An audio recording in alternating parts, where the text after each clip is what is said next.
What's up, writers? Today we are back for another writing session of Dayton's Anointing, the series that we are discovery writing and talking through our thoughts at the same time. Hopefully, the insight of watching me create a book in front of your very eyes inspires you to do the same, and you can take some of the lessons that we will talk about and that you will see into your own writing. And today, I think it is best to touch on a topic that I learned from Brandon Sanderson. If any of you have read the Mistborn series, I do recommend, and I also enjoy watching his YouTube videos and his lecture series. He is one of the big inspirations for this channel because I found it very helpful to watch his lecture series and then read his books. So we are just going to do our own branch of that with creating this book live. But one thing that he talked about in his series is that you build the world as you tell the story. And that is going to be the overarching theme for this chapter right here that we're going to write, chapter 8. Well, I'm going to call it chapter 8, but we don't really know if that is going to be the actual chapter. Don't stress out about why I'm using chapter 2 font. It's just a font that I've set up for this exact reason. But before we get into that, let's recap what we wrote last episode because everything needs to flow from one chapter to the next. Everything needs to have a good pace, have a good feel to it. I want it to go right into the next in case someone is binge reading and in case we ever have to read this out loud at a live setting. So, in our last chapter, we had the two main characters, Drayton and LaShawn, sit down with their fighting masters, their dojo masters, temple masters, and the headmaster, Master Shui, told them this story or this old tale that was passed down through his elders about someone that is goes through something similar to Drayton. And we have that here by one day a child will be born to end all wars.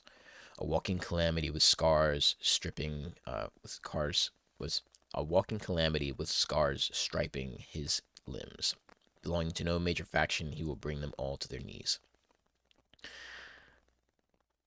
Um, I'll have to spell check this later because stripping, striping is isn't gonna bother me until I figure that out. I'm sure many of you writers have deal with the same thing, but that is one of my idiosyncrasies is that I'll have to go back and do all this later, but that is for the editing phase, which we will cover after we do the main manuscript. But after we told about the tale, we said the boys were reminiscing about what had happened to Dustin. The events occurred so quickly that even the memories were fleeting. For Drayton, they were only an instant, instinctual. Please tell me more, master. I must know. There is more, but it is not mine to tell. The rest is inscribed on an old tablet in the central dominance. So, for this next chapter, we are going to build up the world. So we're going to have Master Shui and Master Wiggins have a discussion on their own that Drayton and LaShawn can overhear. I'll try to word that in there, hopefully. So that's the vague idea that I have for this chapter is that essentially they're going to talk about the essential dominance and how dangerous of a place it is and how dangerous the road is going to be to even get there. And Wiggins is going to say that they can't go, and Master Shui will say, "Well, that is not our destiny. Yeah, their destiny is not ours to design." Something like that. So that is the overall goal of this chapter is to essentially like build up the world. So we're going to talk about how dangerous the central dominance is and how dangerous getting there is going to be because there are creatures and bandits and there's just natural obstacles like craters and bridges. And who knows? Maybe they have to cross by ship. Maybe not that far. I don't think we're gonna go that in depth with this book, but we might. I don't know yet. I haven't thought that far ahead yet. Like I said in the beginning, we were letting the story come to us. So for now, we're just gonna make this. We're gonna paint the world as a dangerous place, and that this is a voyage that one of their teachers says that they cannot go on, and the other says that they can, or maybe that they must. So, without further ado, let's get into it. Let's get into it. Um, we'll start off with that place is too dangerous. That'll be our attention getter. If you recall, I say this pretty much every episode, but there's certain structure to writing chapters. So every chapter that I'm writing starts with an attention getter. That place is too dangerous. And we'll put an exclamation point. Boom.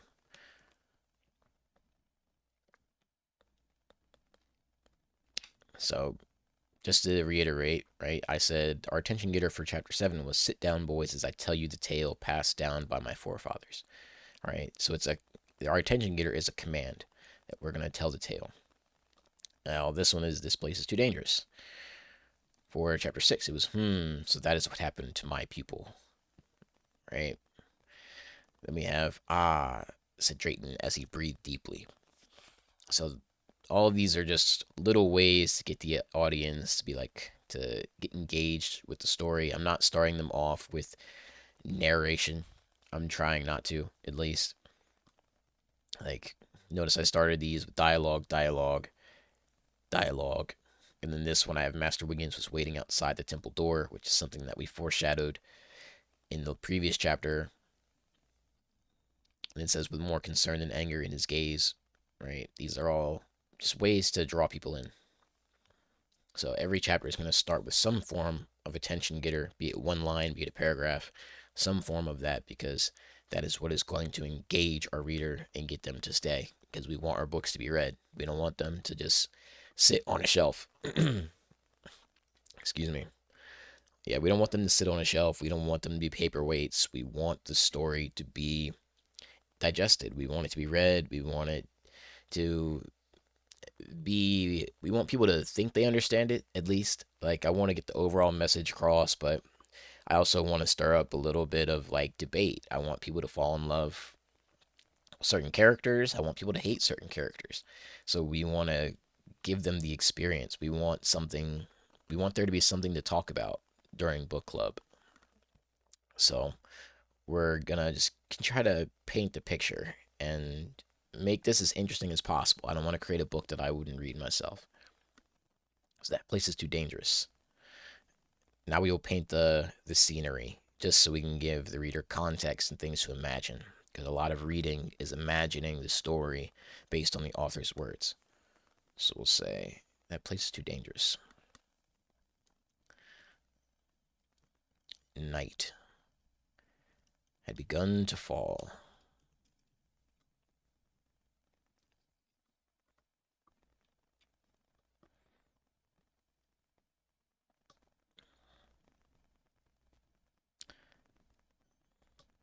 Um, hmm. I want to use a literary device here. So I don't want to just say night had begun to fall. I may use another simile and use the word to, I'll compare it to something else using the words like or as. Um, I may use a metaphor here for this part. I may personify it. I'm still debating in my mind. Let's see what the words are already telling us. That place is too dangerous. Night had begun to fall. Hmm. Night had begun to fall like a hmm.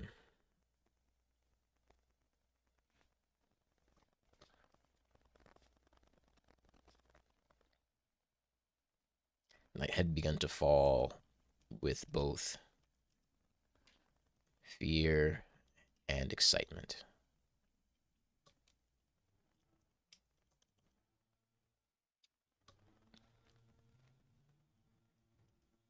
Bloodlust was in the air.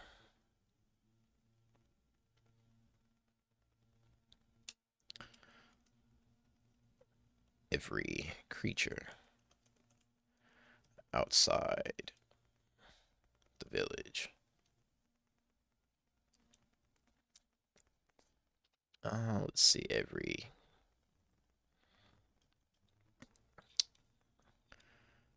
nocturnal creature outside the village.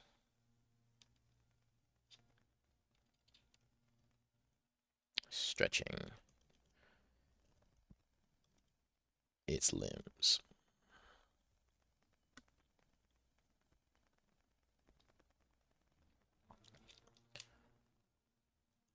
Yawning. Uh,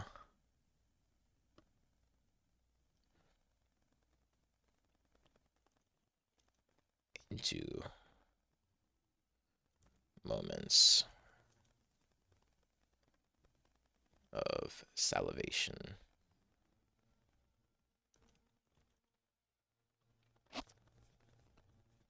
I'm not sure if that's how you spell. Is it salivate? Salivate? Is it salivate? Salivate? Um, I will turn that on and check later. Right now, we're just gonna keep going. That place is too dangerous. My head began to fall with both fear and excitement. Bloodlust was in the air. Every nocturnal creature outside the village stretching its limbs, yawning into moments of salivation.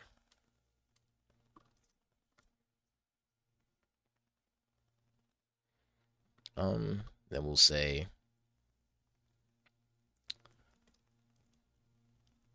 dangerous. Yes. Too dangerous is not ours to decide.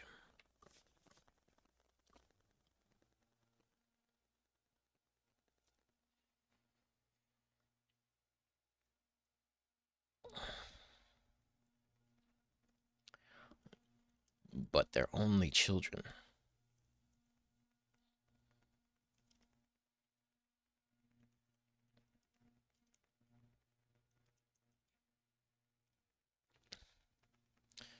They're only children, Master.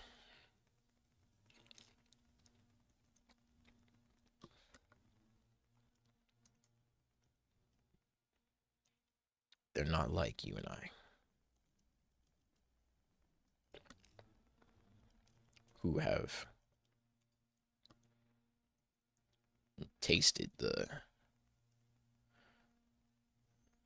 um, hmm,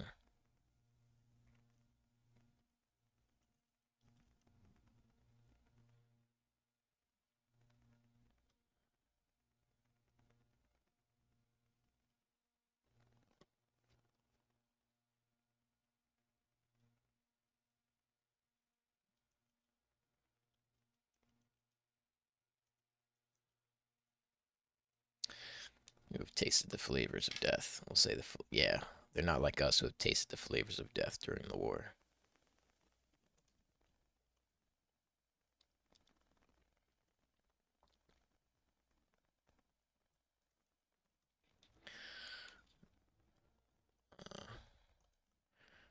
They're more like us. And you realize, my people,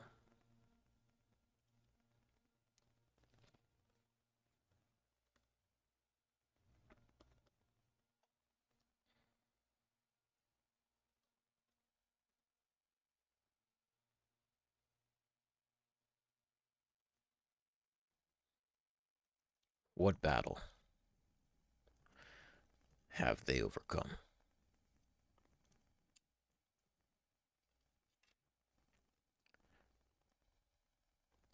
Now, once you start writing, you start to get into a flow state. Like, notice how these lines are just kind of coming to me.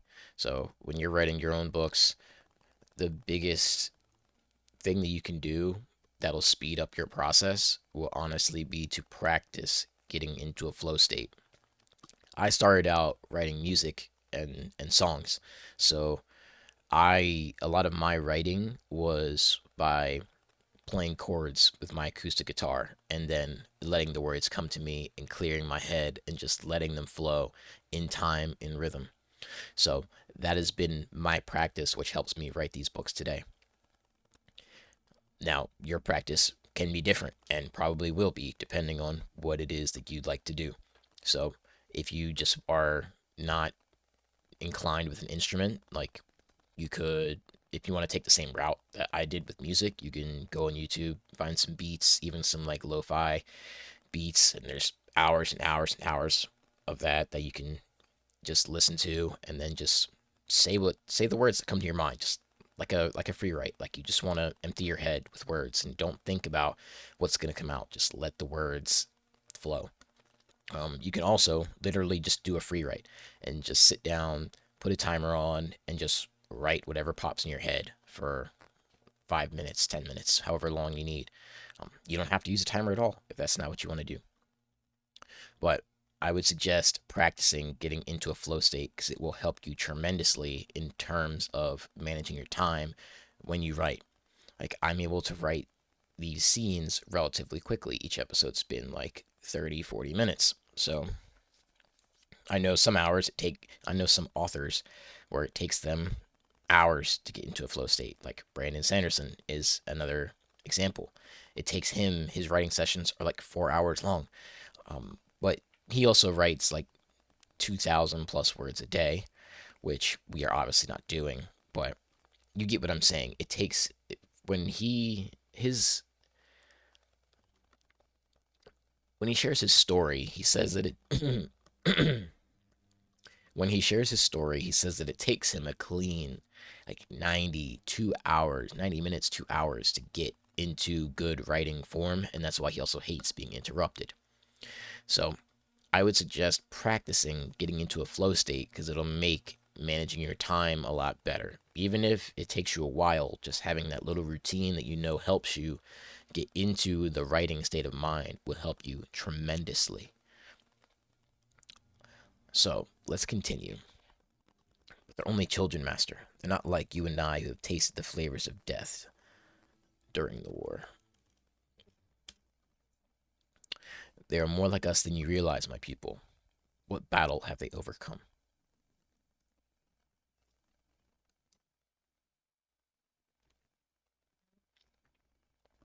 Whose lives?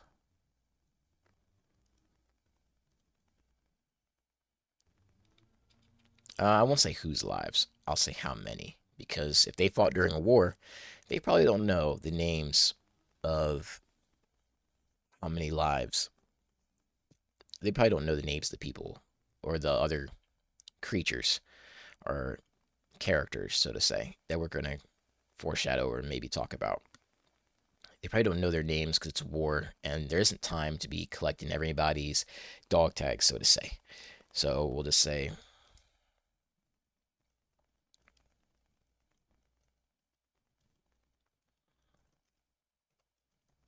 how many lives have they taken?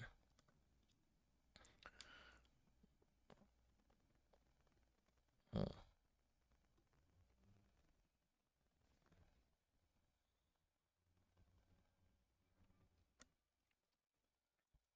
Sure, they have slain local beasts,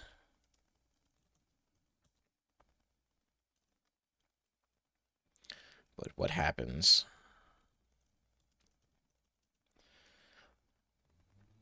Local beasts, what happens when a thief comes their way?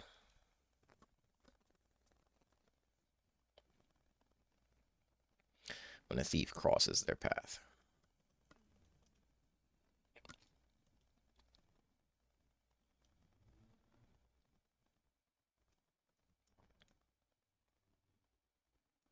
Or or when one lies in wait.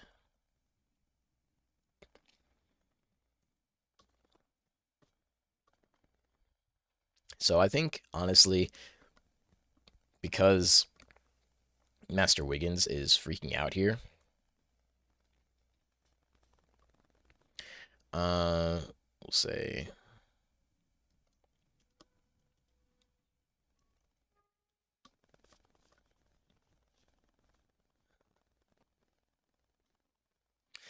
Then I'll say I don't want to say what he's feeling, right? I want to have his I want the story to imply what he's feeling. Like, and that's another tip when you're creating characters. You don't often want to say what their emotions are.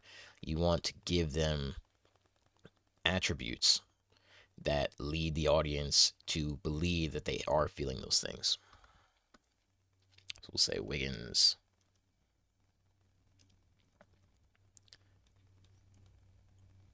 pupils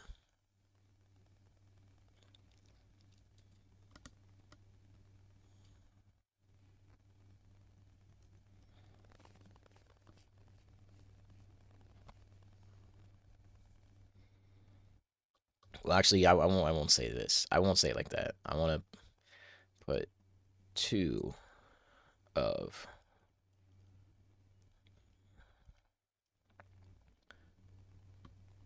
Wiggins' pupils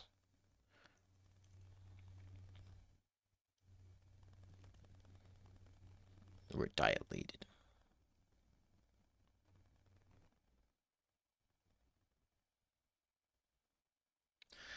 and the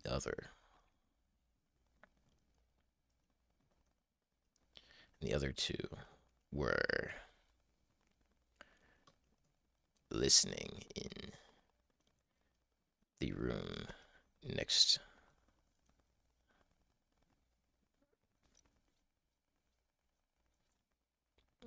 to the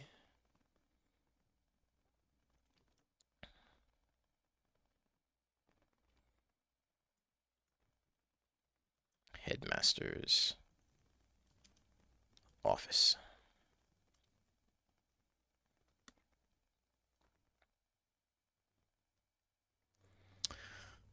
Wow, what battle have they overcome? How many lives have they taken? Sure, they've slain some local beasts, but what happens when a thief crosses their path? Or one lies in wait? Two of Wiggins' pupils were dilated, and the other two of Wiggins' pupils were dilated, and the other two were listening in the room next to the headmaster's office. Right. So now I used pupils as a double entendre when I use it to describe two things. So pupils both describes Wiggins' eyes, and I'm using it to describe his students, Drayton and LaShawn. Let's see. Two of Wiggins' pupils were dilated, and the other, I want to just say the other, and the others were listening in the next room to the headmaster's office. And some people may not get that that is a double entendre, so I'll probably add a little bit more to make it obvious that it is.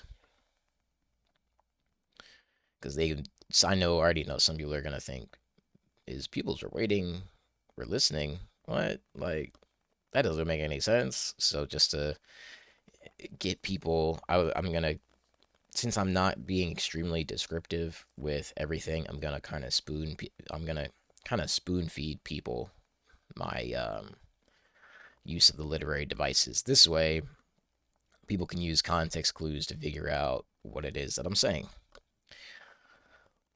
Or when one lies in wait, two of Wiggins' pupils were dilated and the others were listening in the room next to the headmaster's office.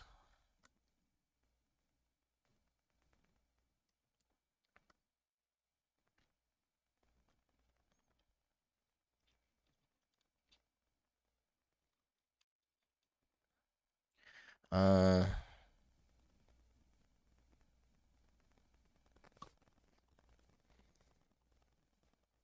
instead of them, I was gonna have the two characters, Drayton and LaShawn, be upset that Wiggins doesn't trust them to go, but I've kind of painted them as cautious throughout the story, so I want to keep up with that. So I don't think it'll bother them too much that they're not trusted because they know that the world is dangerous. They just don't fully understand because they've only been in their village. At least that is the impression that I'm trying to give off at first.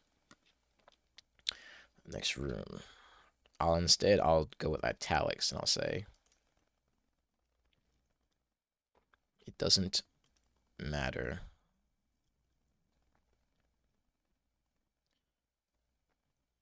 how dangerous it is.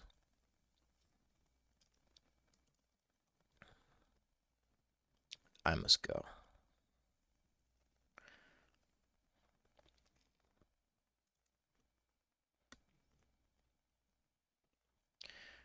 Drayton and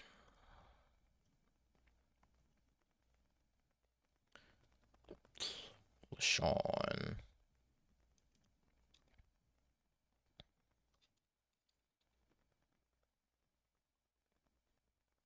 had their ears pressed to the door.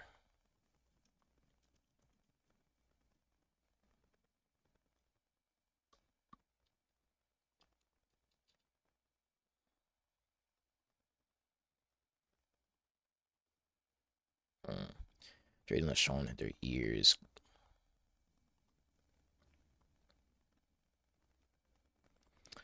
I won't say pressed. I might say. I will say pressed. Pressed to the door.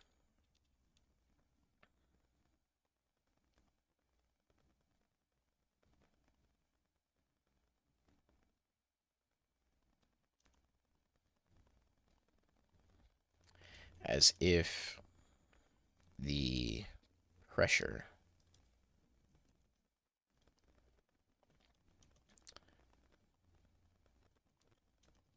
would give them supersonic hearing.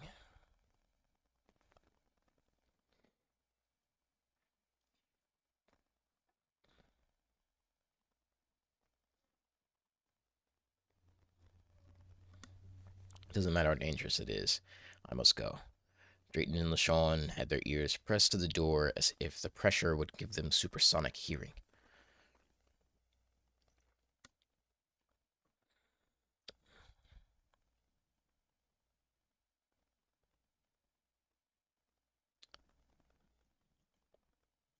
Formulating their plan while deciphering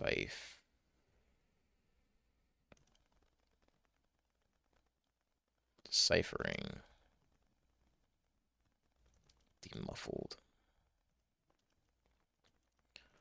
conversation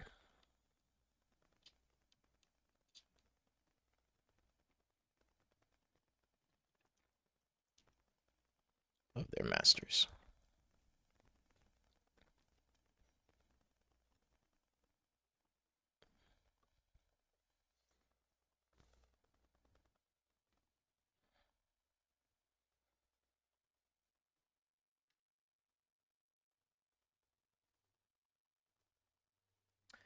Now, I may continue. Should I continue with?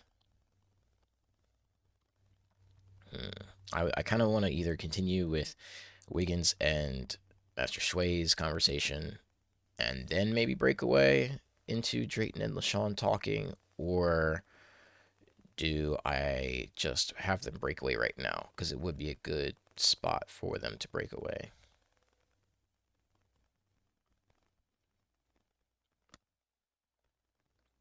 Actually, I think I will just have them break away because as I'm always saying, the flow is everything. This is a very good spot to transition.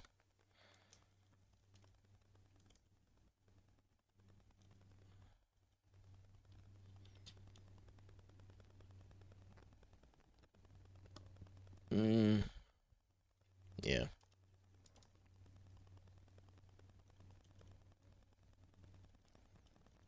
And LaShawn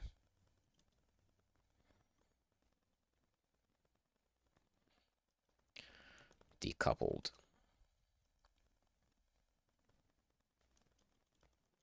to communicate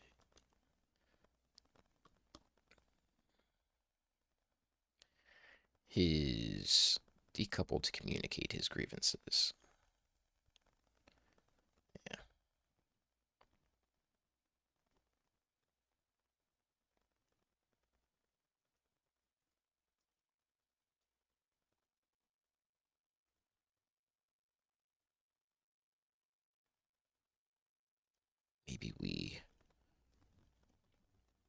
maybe we should listen to them.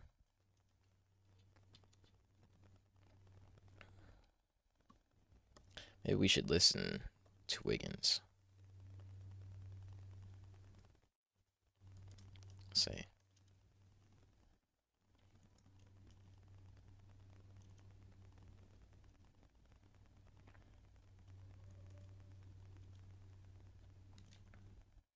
He said in a whisper.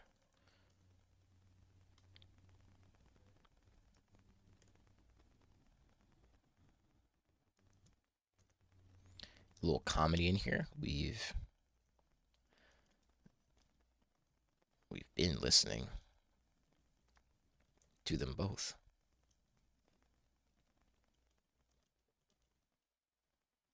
this whole time.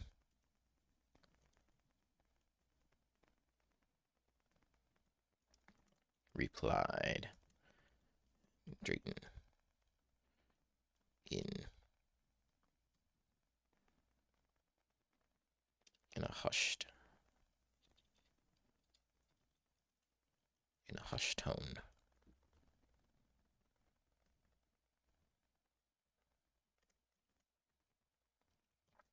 You know what I mean.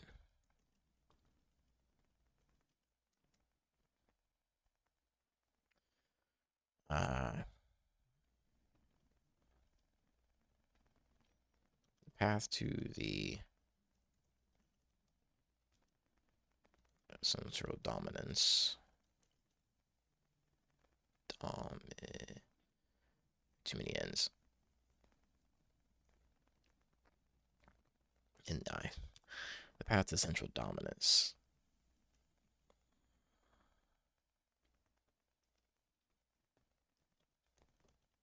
is dangerous.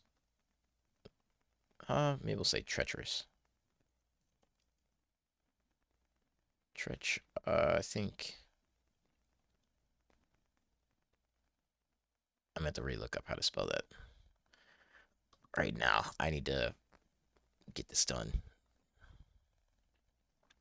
About the central dominance is treacherous.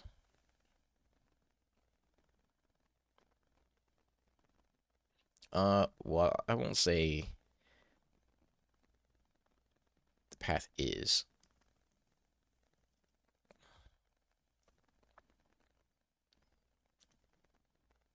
I've heard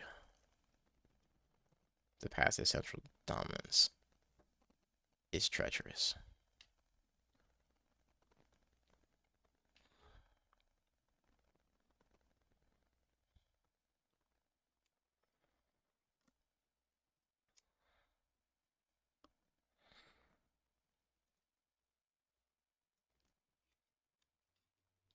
You can stay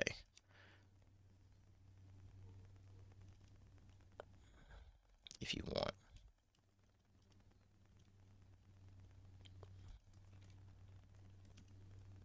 I'm going.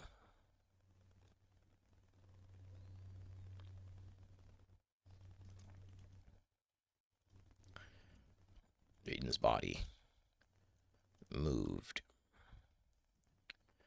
away from the door.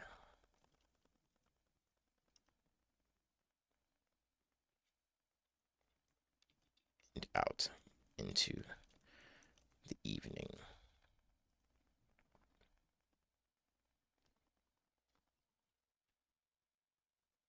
And outside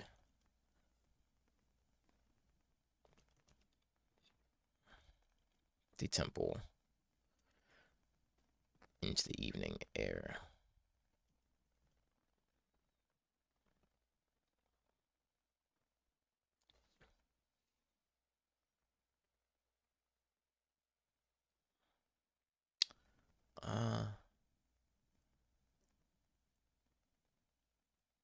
Okay.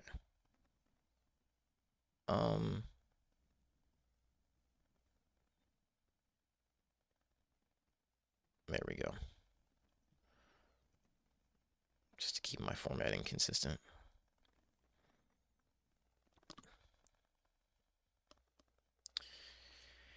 Evening air.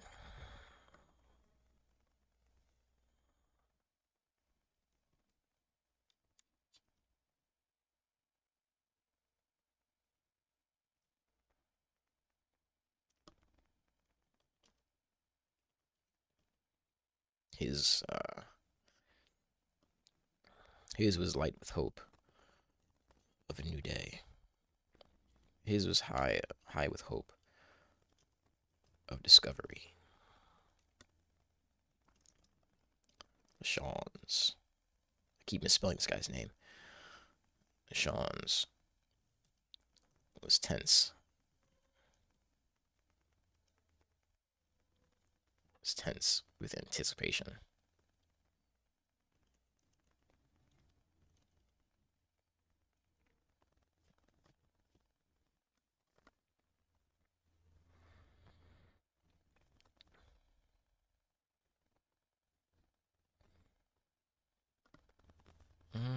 Okay, what should we say now? Then LaShawn decoupled to communicate his grievances. Maybe we should listen to Master Wiggins, he said in a whisper. We've been listening to them both this whole time, replied Drayton in a hushed tone. You know what I mean. I've heard the path to the central dominance is treacherous. You can stay if you want, but I'm going. Drayton's body moved away from the door and outside. That should be one word. And outside the temple into the evening air. Would he breathe?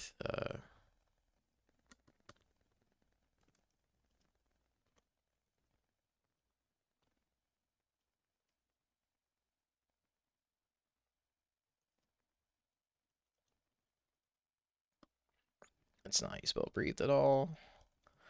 The pockets he breathed were light. Were light with hope of discovery. LaShawn's were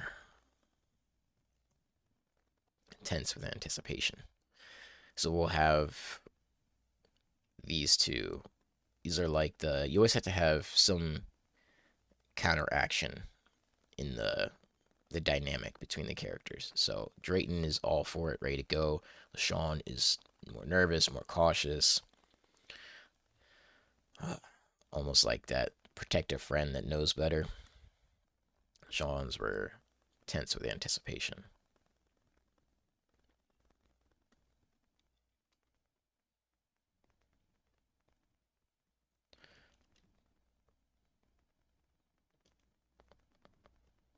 With his friend's new powers,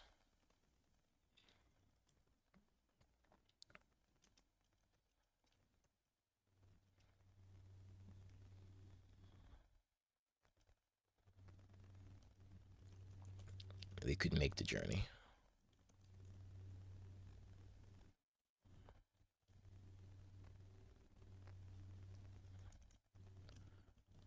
But there would be bloodshed.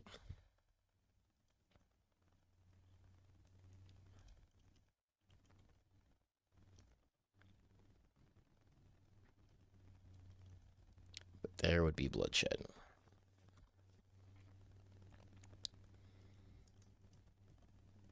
Dustin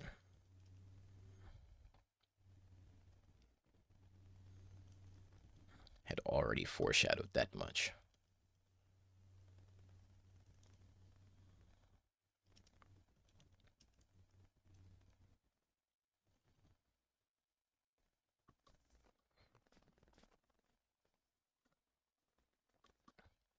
I could end it here.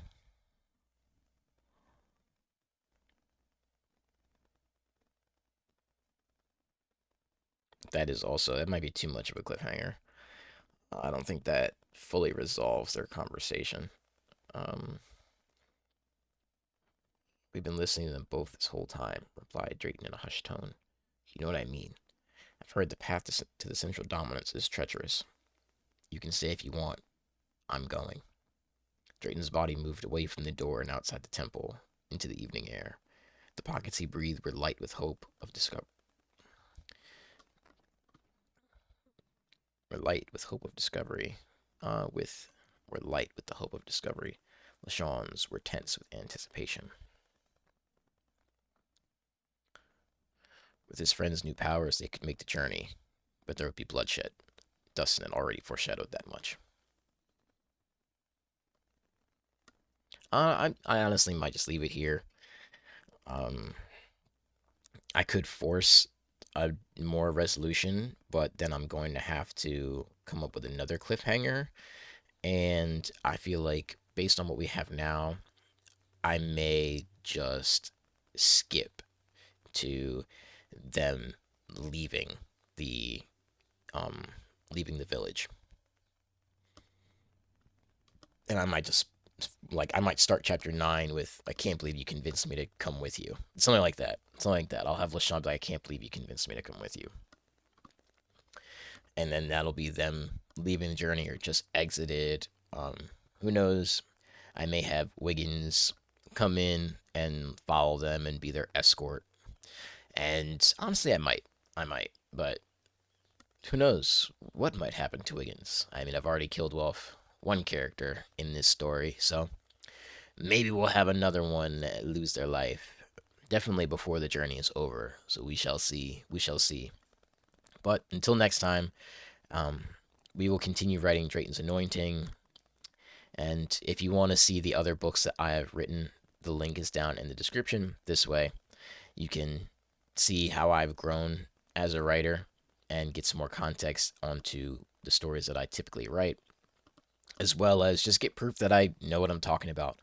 So stay posted. We will continue this, and I will be thinking of and creating more ways to serve you guys better. But until next time, I hope that your writing goes well.